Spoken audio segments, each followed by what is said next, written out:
Thank you for your attendance today for the next in line of our QA Babble online session. It's really good to see such a great turnout again. The same format as last week, for those of you who weren't there. Basically, we'll kick off the talk with Simon, who's going to be doing his presentation today on baptism by fire, becoming a model test. That will go to circa sort of 25 to 20 to 1, at which point we will do a Q&A. We've got everyone muted at the moment, just so there's no interruptions through the stream, and we'll sort of dislabel that for the Q&A. For that, we're going to use the raise hand function if you want to ask a question. So just go to your name, put raise hand, I get to see that, and then obviously we can direct your questions to Simon. Also, we've got the live chat on the go as well. So if you want to chat in the background while that's going on, having a discussion about things being taught, or suggest links or books or websites or training courses, please feel free to do so, and we'll help out with that also. On that, if you'd like to take us away, Sam, that'd be awesome. Thanks, Anthony. Cheers, everyone. Thank you for coming along. I apologise for my interesting, bizarre surroundings. I'm stuck in the overflow toy room. It's the only place I could find a desk in our house. So just this presentation, it's going to go through my journey from when I first went into management and how I've progressed through that, and then I'll talk a bit more about my ideas around modern test leadership. Let me just see. Select. There we go. So just a bit about me to start with. That's me. That's my family, my 2 little boys and my wife. I'm currently a test manager at EasyJet, heading up what we call the core QA team. Our focus is becoming kind of a standard and centre of excellence for the whole of EasyJet from a testing perspective, building out the automation processes, identifying the right tools, suggesting better ways of testing, coaching across the organisation to ensure testing is in the right places. Obviously, it's taken a bit of a standstill at the moment. All my team's been furloughed. So I'm sort of working with my offshore team to carry on keeping the lights on at the moment. I'm also a STEM ambassador. In my previous roles, I've been going out to schools and doing careers talks on testing. I've done internet safety talks when I was at McAfee. And it really developed a passion for me to try and give something back to the industry and try and get more people into testing. I'm also co-host of the Ministry of Testing Buckinghamshire branch. We've actually got an online meetup tonight. I can send the link out afterwards for anyone that's interesting, or just look on my LinkedIn page or MOT Bucks on Twitter. We've got Parveen Khan talking about her journey into DevOps. I'm also a mental health first aider. I will talk briefly about that later in the talk. I've given this talk at UK Star last year. I've enhanced it since then, but that was the first time I presented this talk. And I've done a few other conference talks as well. And finally, I have to plug this. We launched our podcast 2 weeks ago now, Testing Peers. We've done 2 episodes. So if you want to find out more, listen to that, testingpeers.com, or search for Testing Peers on Spotify, Apple Podcasts, or whichever you listen to your podcasts on, and give us your feedback. We'd love to hear what you think. So on to the talk. So before I became a manager, so I graduated in 2007 with a computer science degree from Hull University, and I really didn't want to go into development, but there really wasn't many options out there at the time. So I felt that was the path to start with. So I ended up doing a graduate scheme at McAfee and taking a position as a C++ developer. I worked in development for 4 to 5 years, but generally in that way found that there was a lot of smart people in my team, in the development team, that were 10, 15 years more my senior. So getting the meaty development work was never really an option. I got the small bug fixes or the things that they felt they could trust me to do. And I started finding that testing was more interesting, and started taking up testing tasks in the sprints, and eventually got my wish to move over to QA in 2010. From there, I worked across several different teams and eventually became a QA lead. And then this is where it became onto this. So I went from an IC to a tech lead. I was a tech lead for three or four years across different teams, both with offshore with the onshore teams in Aylesbury in the UK. I became the technical go-to person on projects. People would come to me first before going to the dev leads. I tended to have the overall knowledge because I was helping test the end-to-end process. So people felt they could come to me to ask questions.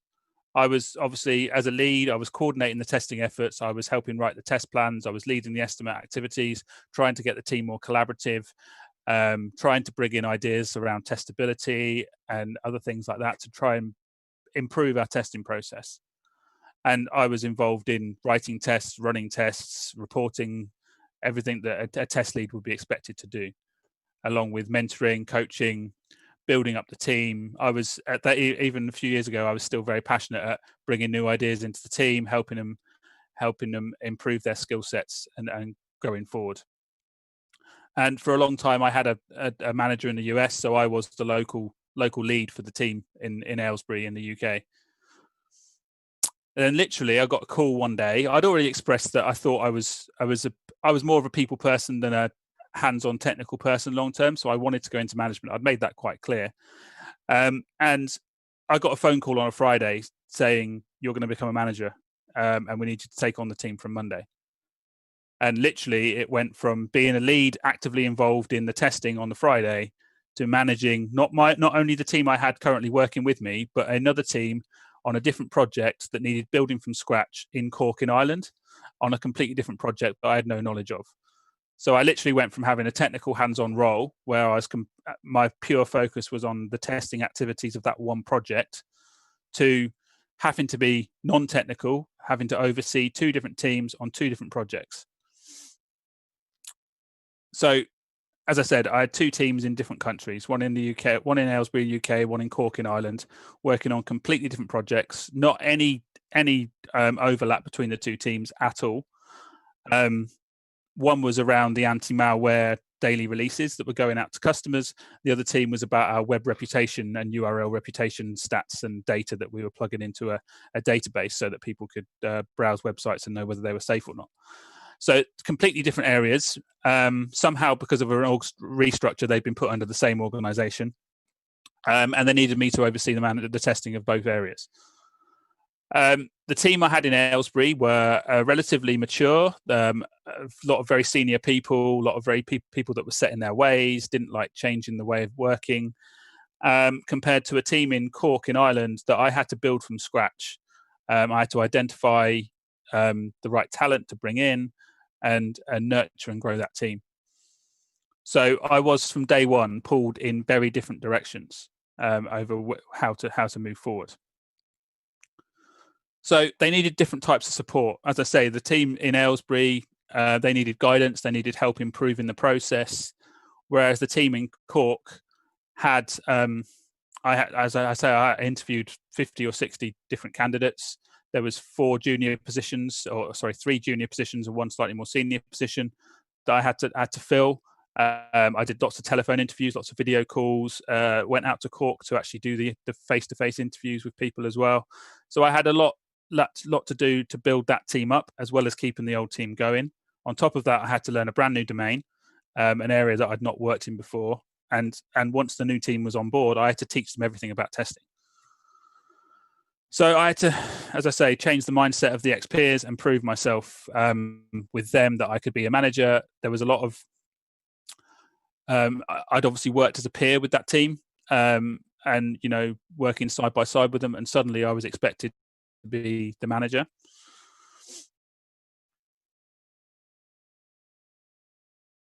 So I had to find new ways to try and balance. To start with, dividing my time evenly between the two teams. There was 2 teams of 5 effectively. A team of 4 in Cork to start with and a team of 5 in Aylesbury. I tried to divide up the one-to-ones over the space of 2 weeks, so everyone would get their time allocated with me. I try and make sure that I was only on half each day. I'd try and focus on both teams, so I had half a day with each team, so I could keep on top of everything that was going on a day-to-day basis. I started delegating all the actual active testing work that was hanging over from when I was a lead, that I had, onto the other team, so I could focus on building the teams and getting the one-to-ones in place and learning the skill set I needed to become a good manager. I was now also seen as the quality decision maker in 2 completely different areas of the organization. So I had to be able to understand and get enough information about the different areas to be able to be that decision maker in the senior leadership meetings around those areas. As well as that, I had a 2-year-old and a 6-month-old at home at this time.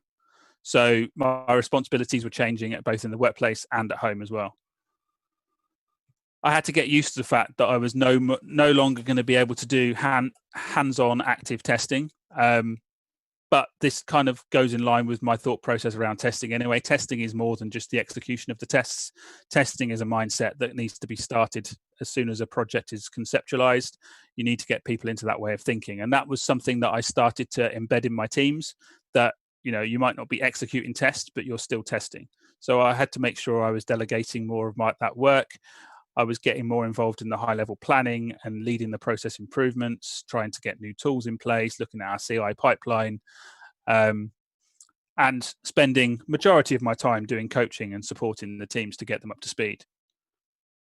And encourage everyone to ask more questions, especially the new team in Cork, who were learning a new domain themselves, learning testing for 3 of them at least. So it was about giving them the tool set to be able to get the knowledge they need to be able to do their job. As I say, showing both teams there's more to it than execution only. So with the team in Aylesbury that I took on, I had to manage a team where at least one of them had wanted the management position as well. So I had resentment from day one from that person that I had to try and overcome and show them how we can work together.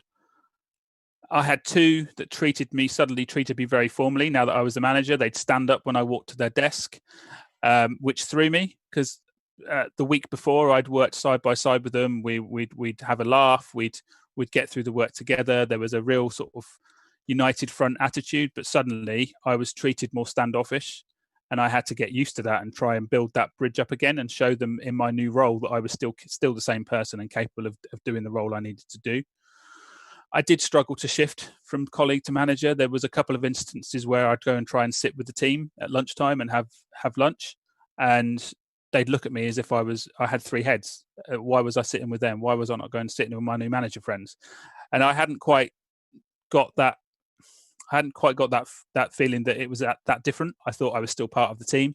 I had to start trying to distance myself from the team in a social perspective to some level, and try and take on more ownership of being that head of the team effectively, and having the responsibility that came with. Within the first year, that team, I had 2 resignations, which, was upsetting in some ways, because I started to doubt myself. Maybe I was doing something wrong, and maybe I could have handled it differently. Maybe I didn't show them enough compassion from when I first took over the role. I tried to give them what they needed to help them move forward and carry on in their roles as they were, but they felt that they couldn't, whether it was me or whether it was just a matter of circumstance, they felt they needed to move on. This gave me the opportunity to hire myself, which I have to admit was probably one of the most enjoyable processes in all of this, was hiring the team that I felt was right. So I got to build the team I wanted. With the new team, I had to start with, I had to build rapport with the dev manager. That was where I was going to be working alongside. And from an offshore perspective, that was quite difficult. I had to, I got onto daily calls with him, video calls where possible. When I was over in Ireland, I would go and spend time with him and learn the domains.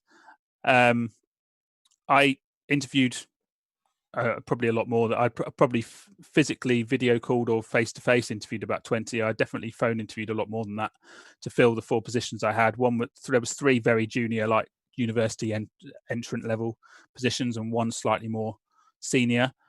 I hired 3 passionate candidates for the junior roles.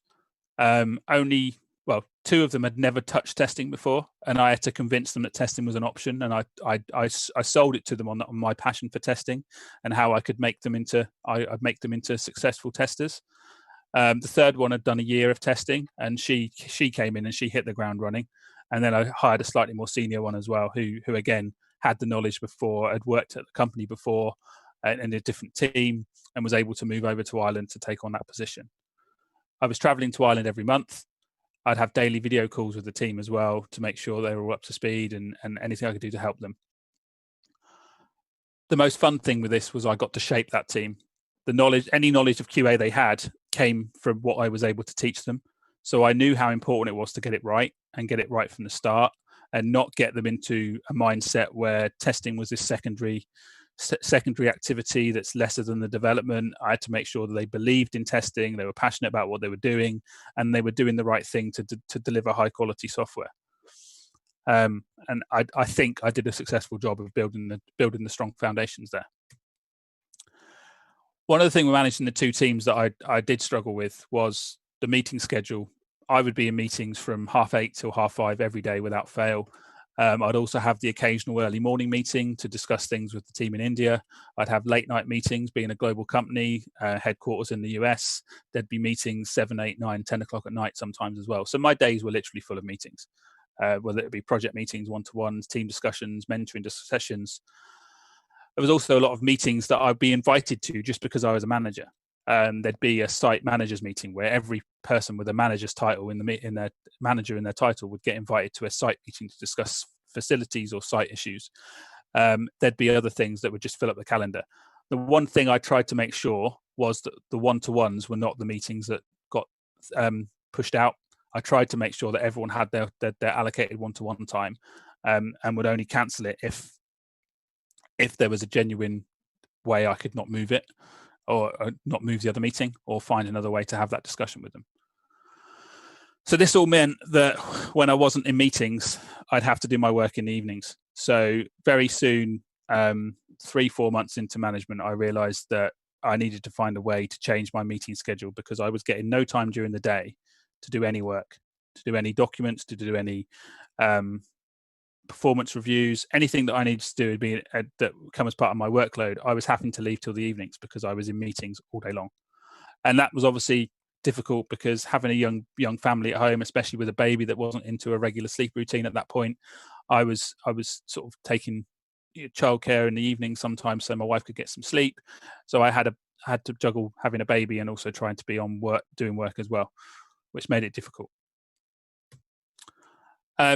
But something that really did ignite the passion was getting the chance to do coaching and mentoring and building up the teams.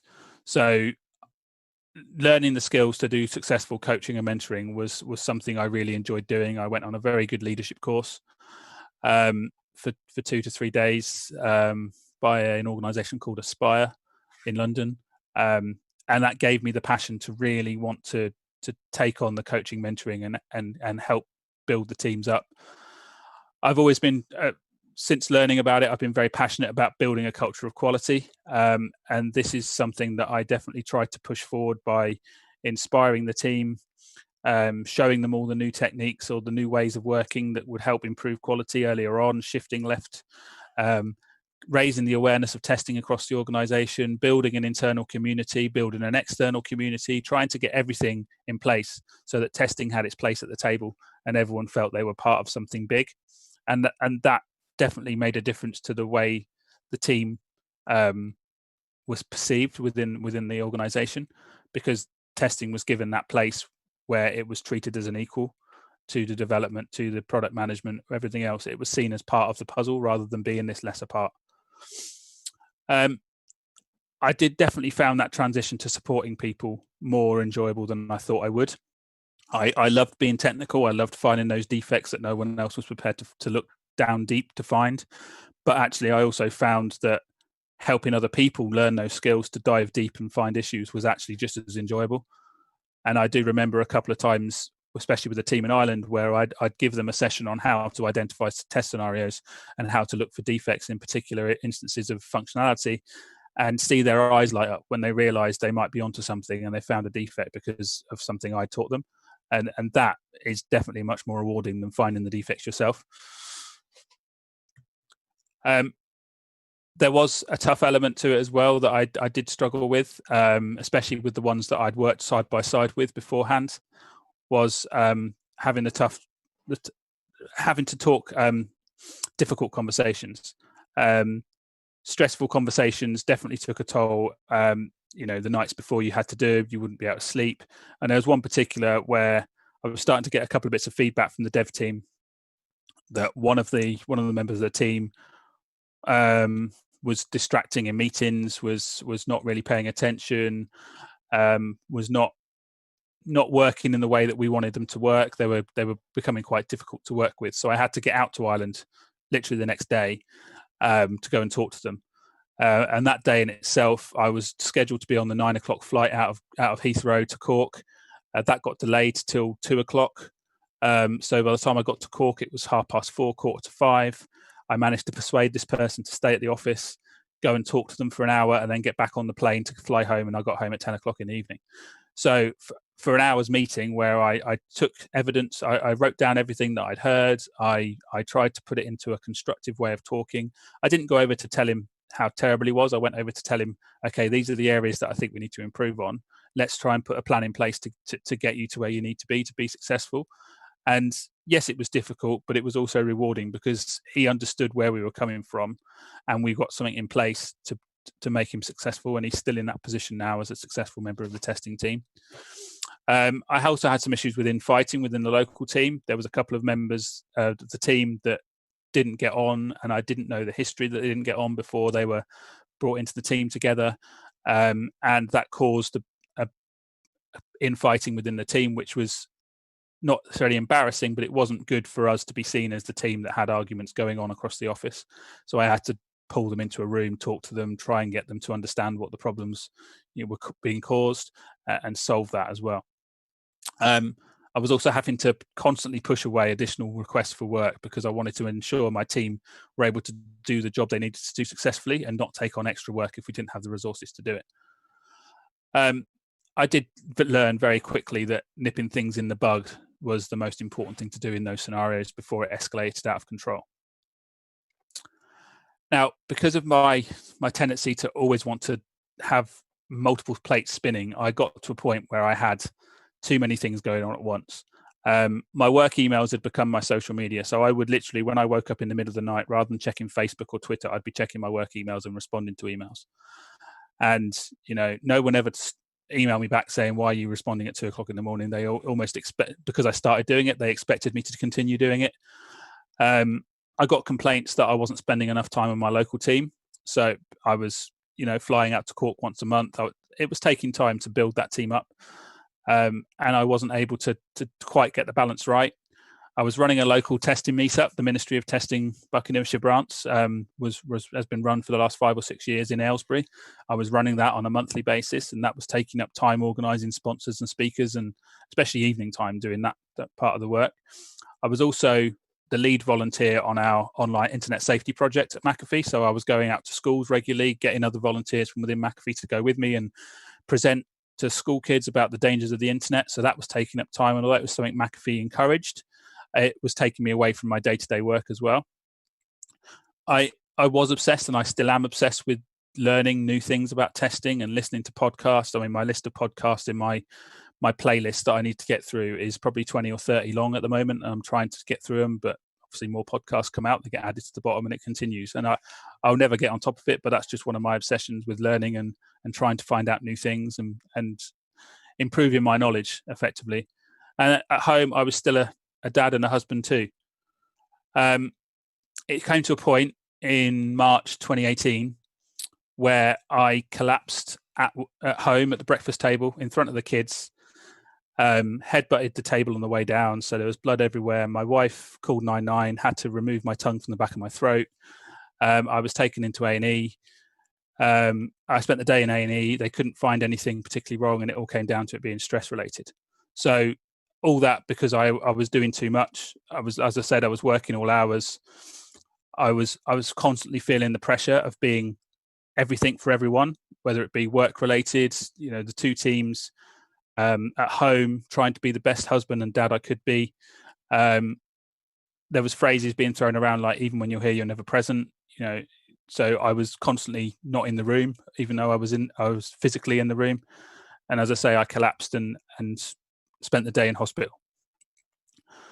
After that gave me the awakening I needed, and that encouraged me to correct the balance. So I immediately took 2 weeks off to reset the balance. I removed my work emails from my personal mobile and only had my work mobile, and left that out of the room, put it in a box by the door, only picked it up when I needed to pick it up. I found the budget to hire a lead for the offshore team. I hired an amazing lead, probably the best hire I've ever made. Really took on the team from a day-to-day basis, gave me the chance to take on a more strategic role and enabled them to do the day-to-day work. I reduced my external commitments. I stopped the meetup for a year or so. I stepped back from the volunteering program and tried to focus on family time when I wasn't in the office. And I invested in myself and devised my personal values that I would then live my working life by. So these were my testing values that I came up with. This was done for me by the graphic was done for me by Gabby Trotter from Searchability. She put this together for me. But just to run through these for you, it was testing is a mindset. Again, it comes back to it's not just the execution of the tests. It's the thought process and how we think about things, how we question things, ensuring it isn't just a case of the testing team runs the test window at the end of a project and that's the only involvement they have. Making sure that testing is involved at the start of a project. The bugbear of 100% of testing being automated should never be a consideration. Yes, we should have automation in place and we should complement that with our manual exploratory process as well. We should never aim for 100% automation because there's always going to be scenarios that can't be covered. And just because the automation will pass doesn't necessarily mean there's no defects in your code. And the other big thing for me was that the test team or testing as a concept was valued as highly as any other disciplines within the organization. So that was my testing side. And that played into any of my future roles that I then took. I made sure I looked at these values and aligned them with what I was going into. And then I had my personal leadership values as well. And this is the way I felt I should lead my teams. So I protect them from any external distractions, whether it be, bad news or bad things coming down from above or sideways people from other sides trying to get in on my team and use them for other project work. I'd make sure I could protect them.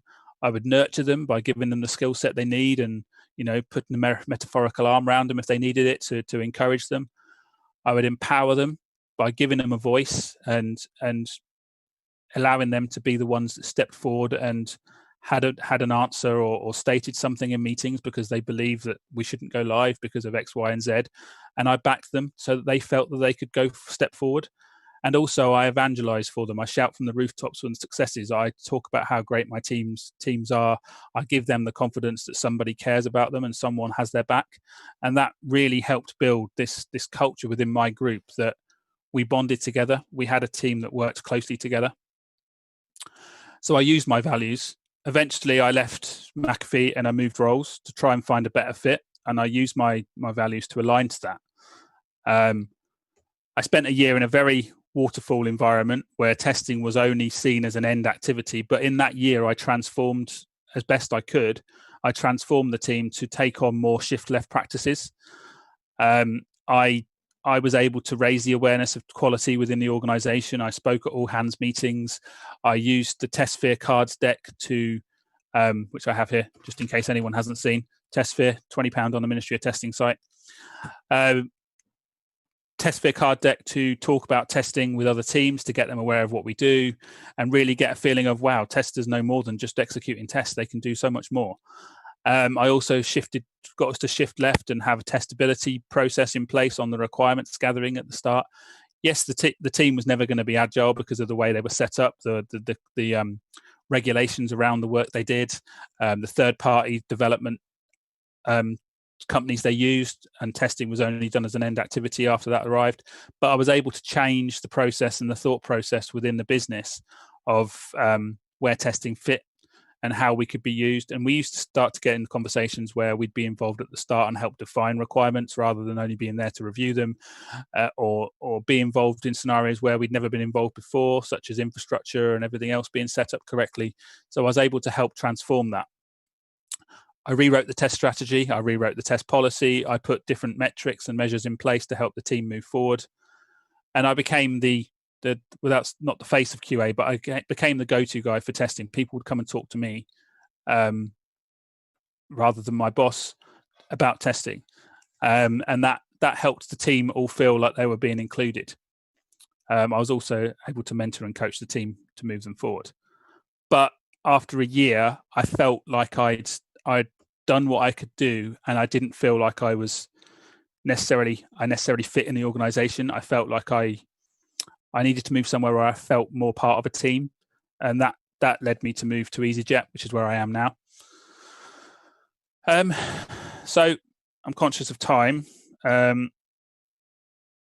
So what did I learn from all this? First thing I learned was that moving to management is not a promotion. It's a change of career path. You're effectively starting at an entry level management career path at that point. And I think this is where companies sometimes get it wrong, because there isn't a career path, technical skills path, or career path for technical side. There is for, the natural progression is you go from a test engineer or a tester to a senior tester to a test lead and then to a test manager. And that doesn't always work, because you'd have to take on the people side of things rather than just the technical side. So companies need to move to having two pathways, having a technical pathway, maybe the technical architect or a principal tester or something else that gives them an option to move up at same seniority level, but just not with the people responsibilities. And for people that want to move into people management, then there's a managerial path there as well. One thing I learned, as I mentioned early on, is be aware of the expectations you are setting for yourself. No boss is ever going to tell you off for working too hard. And by that, I mean, you'll very rarely get a boss that will say to you at 10, 11 o'clock at night, why are you still online?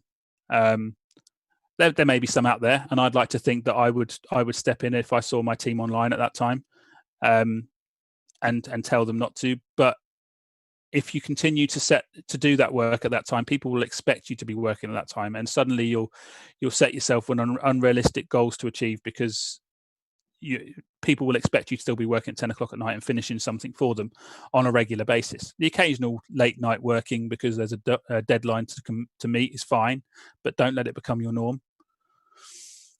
Don't take things personally. So things often are in a place where things do go wrong. Somebody may decide to leave, somebody may decide to move teams, etc., etc. It doesn't necessarily mean it was your fault, but yes, it's a good time to self-reflect and look at how things could have been done differently. And if you could have done something to change it, then think about that, have the conversation with someone and show them that you're thinking about it and you're not glad they're moving on, or etc., etc. Just show a bit of compassion for them. Make time for your people. So as I said, I tried and made sure my one-to-ones were the concrete meetings that always happened, because I felt that spending time with your team will help the work just progress. If you make time for them, then generally the work falls into place, because they have the confidence that you have their back. They can do the work. They can come and talk to you if you need to talk. If they need to talk to you about anything, and things generally move forward. So then, taking this on, I wanted to sort of talk a bit more about what I believe a modern test manager now looks like. Because let's be honest, the testing world, the tech world is changing. There is no longer a need for a test manager that is handing out tasks to his test team. So he knows a project's coming up and he's going to, right, you're going to do that bit of work. You're going to do that bit of work, that task for you, this task for you. I want you to test this. There is also no longer the need for a single testing decision maker. The quality culture is definitely about everyone having a voice of quality, everyone having a voice of whether we're ready to go live. So this single need of testing's complete, testing signed off is no longer as relevant as it once was. And it isn't just about the metrics. Metrics play a part. Yes, you always need to have metrics to understand whether the automation succeeded or how many defects we've leaked into production. There's useful stuff there, but it's not just about that. And testing, it shouldn't be seen as an isolated activity. In an ideal world, testing should be part of an engineering team, and it's all part of a cycle. That isn't the case everywhere. There's still a lot of companies that have separate test organizations, or they're not even in a matrix management process, that they have a direct testing channel, a dev channel, and they don't really cross over. That isn't the norm as far as I see it anymore. There are more companies that are moving to a more agile DevOps approach where everyone's working together. As I say, it's still the way in some organizations. So for me, what do we need from a test manager? So in the world of agile DevOps, where the teams are more collaborative, what do we need from a test leader? I've got three things. So the first thing is to advocate and champion quality and testing best practices. I've borrowed this diagram from Louise Gibbs, who I believe is on the call. Really simple diagram that I've actually shared with leadership in EasyJet, and they like it. They understand what quality is from this. So I've used this to sort of show that there are ways to talk about quality that the customer understands, the business understands. So find a way to communicate that in the language that the business will understand. And this diagram is a good example of that.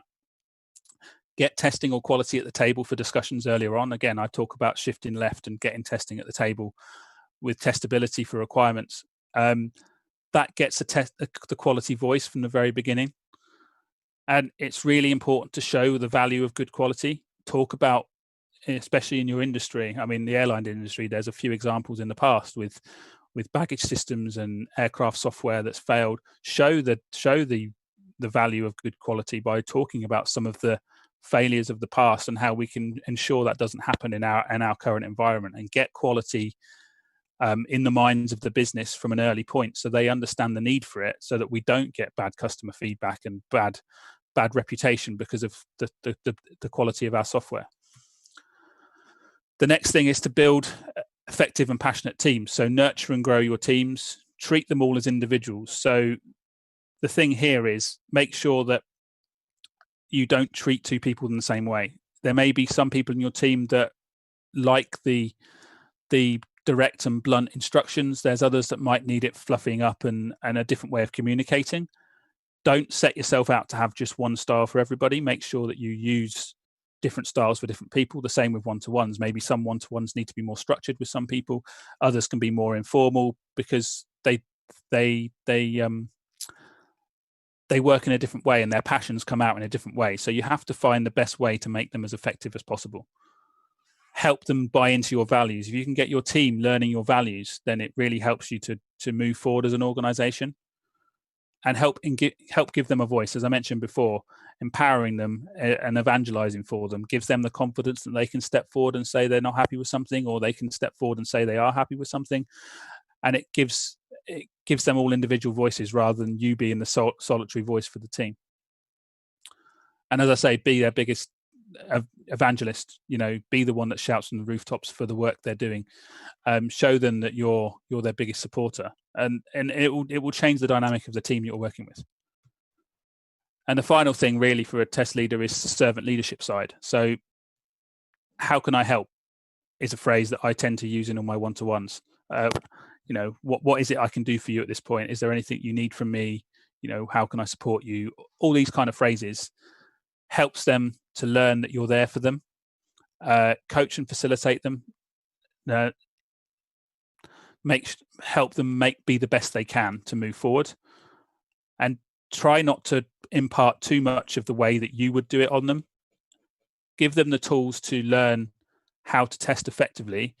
Don't necessarily try and push them down the same way that you would have done it, because everyone does things differently. And the beauty of testing is that we need a team of individuals rather than a team of people doing everything the same way. And that's certainly the way that I would move forward, and ultimately trust them. They're your team. You have to have the trust in them that they will do the best job they can.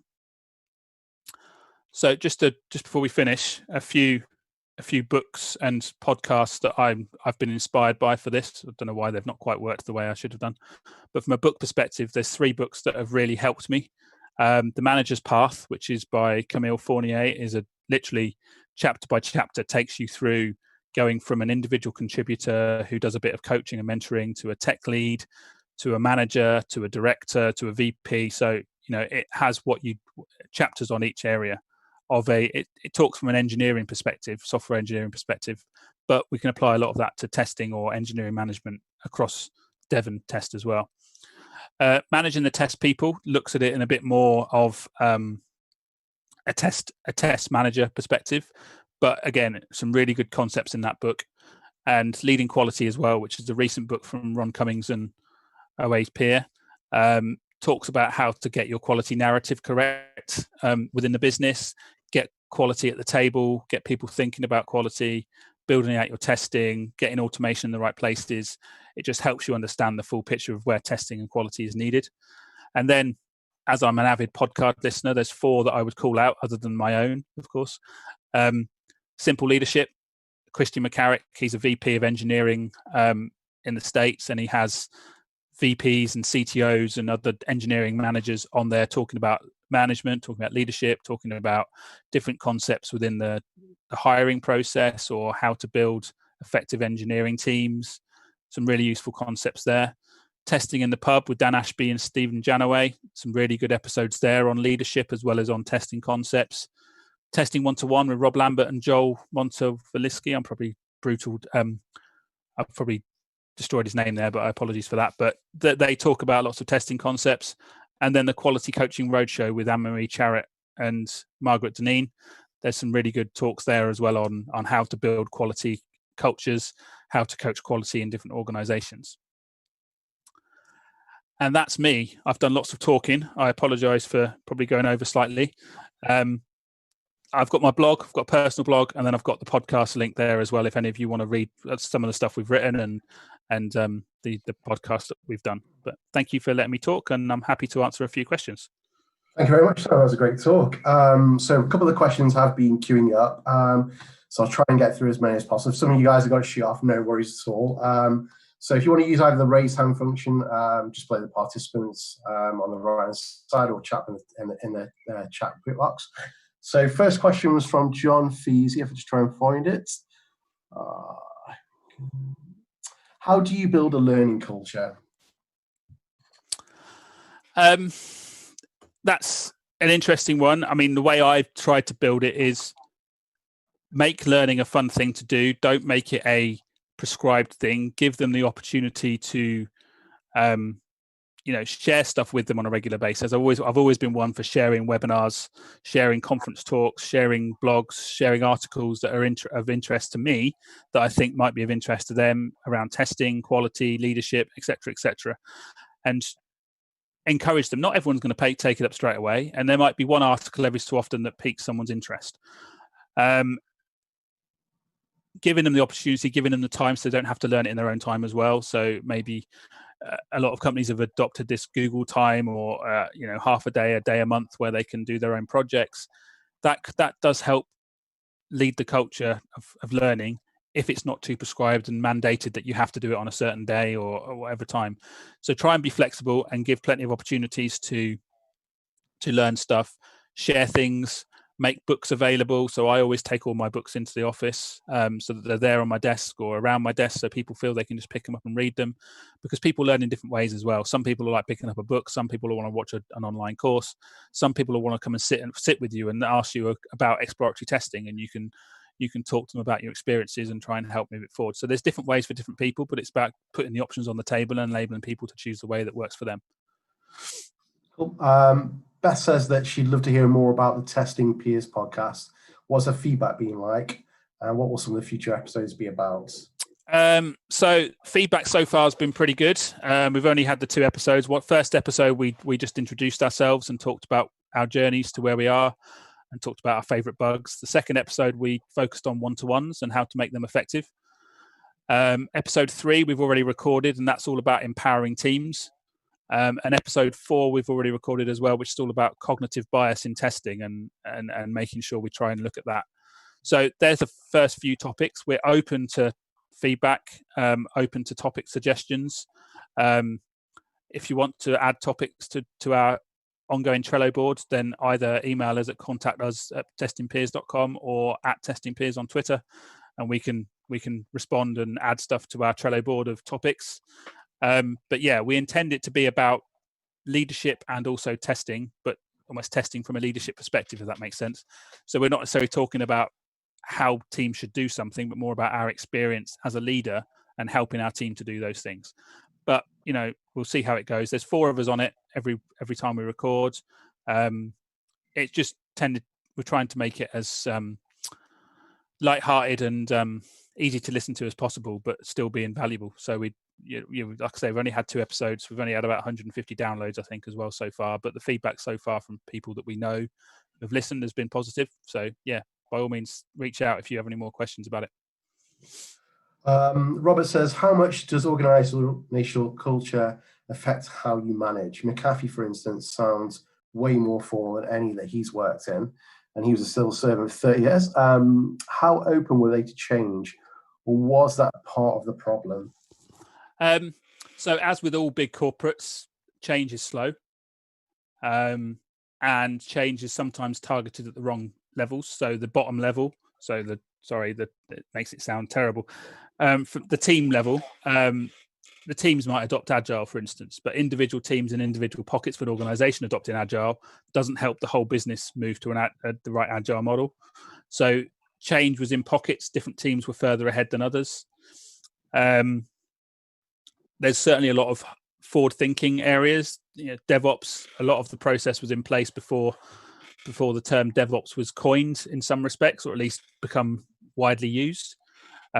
Having pipelines in Jenkins and testing all hooked off that was some of the teams in McAfee had for years, but it hadn't been formally made into a process.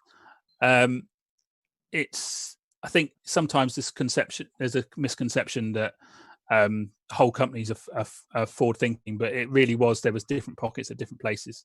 And the teams I worked in, some of the teams were very forward with the automation, other teams were less so. It depended on the individuals in the area. There wasn't an overall process across the organization that everyone had to do this, which can sometimes be damaging and sometimes works. But yeah, it was certainly pockets of really good experience and pockets of not so far forward. Other organizations I've worked in, like I say, the waterfall team I went to, there was next to no automation in place at all. So that was a bit of a change, and trying to understand how we get from a very manual process and very manual tests and thousands of tests run at the end of a cycle to building that quality and the value in earlier, so we don't have to run so many tests at the end. Cultures are kind of, you can change them through little things, and that culture was certainly easier to change than the one at McAfee. The McAfee culture that we had within the teams was very forward thinking, but there was also that aspect of, if you tried to change too much, people dug their heels in. Whereas I felt I had more influence in my second organization. Catherine says, have you taken any formal training, and do you have any test management qualifications at ATM? Would you recommend them?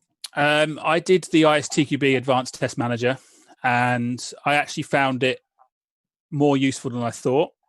At the time, I didn't find it as useful as I realized afterwards, because at the time, the course was very focused on non-agile processes. So being a test manager, managing your team, identifying the risks, writing the reports, etc., etc. But there's a lot of, although the topics might sound very old-fashioned, there was a lot of nuggets within the course that were really useful, certainly around risk management, certainly around team dynamics, some of the quality aspects as well, and leading a team on coaching and mentoring for test techniques and stuff like that. There was some useful content. I wouldn't say it's necessarily needed. I think a lot more benefit would come from doing a straight up leadership course and learning how to do coaching and mentoring, and then using your skill set from being an active tester with that experience of being a lead to help you build it up into a management role. I think the biggest things for a manager is learning all the people side of things, all the admin side. I think technical wise, I think if you've got a good technical ability and you can learn how to coach and mentor your team, then you can be a successful manager. I don't think the agile the advanced test manager is necessarily needed personally, but as I say, I found it useful. Oh, great. Sue says, what are your thoughts on hiring contract testers for your projects? What are the challenges that you faced in hiring them? So certainly in my last two organizations, EasyJet and the one before, we have had big consultant teams offshore and onshore. I personally, I've always liked to have a core perm team that I'm working with, but I certainly feel that if we need to ramp up quickly and have, for a bigger project, we need double the amount of people or particular people in the team, I would certainly reach out to use contractors in that perspective. I certainly see value in them. It's bringing a new set of eyes and new ideas into an organization.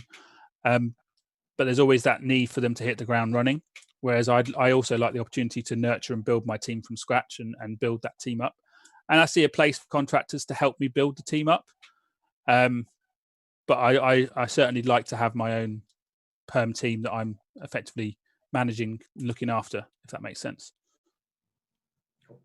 Got 2 questions from Tahir. You've been transitioned to a new role, but your boss does not think so, and he or she is still treating you as a non-lead role. How would you be more in sync with your boss? Well, I'd question if you've been moved into a new role, your boss should have been part of that agreement to put you in that role in the first place. So they should be brought into why you were there. But if they're not, then it's about having open conversations with what they're expecting from you and what you're expecting from the new role, and trying to put some level of value in place of how you prove your value and how you can influence them that what you're doing is the right thing, if that makes sense. Cool. I think that's all the questions. Now let's have a look. Yeah, have we got any more questions, guys and girls? I got through quite a lot there.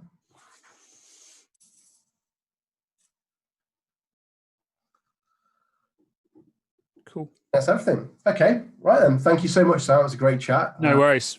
To get through a lot of questions, which is awesome. Thank you to everyone that's attended today. Really, really happy to have you all here. I'll be releasing details shortly of the next talk, which will be the same time next week. It's going to be testing without the safety net, testing within continuous integration, continuous delivery with Tom McCauley. We're always on the lookout for new speakers. We're going to be doing these every Wednesday from now for the foreseeable future at 12 o'clock. So if you're interested in doing chat, please do reach out to me. You can reach out to me via the messaging on the meetup page, or you can get me on LinkedIn, Anthony Speed. Always happy to have a chat, or maybe you've got some suggestions, some feedback that you'd like to talk to us about. Happy to take all that on board as well, obviously, to try and make these as productive and useful for everyone as possible. I think I've had a couple of people ask me for the slides as well. We'll be able to get those to people, please, Simon. Yeah, I mean, they're already on my LinkedIn. There's already a slide share for them, but I can certainly, I'll send you them over. Fantastic. So lovely. Thank you very much, guys. Everyone stay safe, stay sane, and see you next time. Cheers, guys. Thank you. Thanks a lot. See you later. Thank you.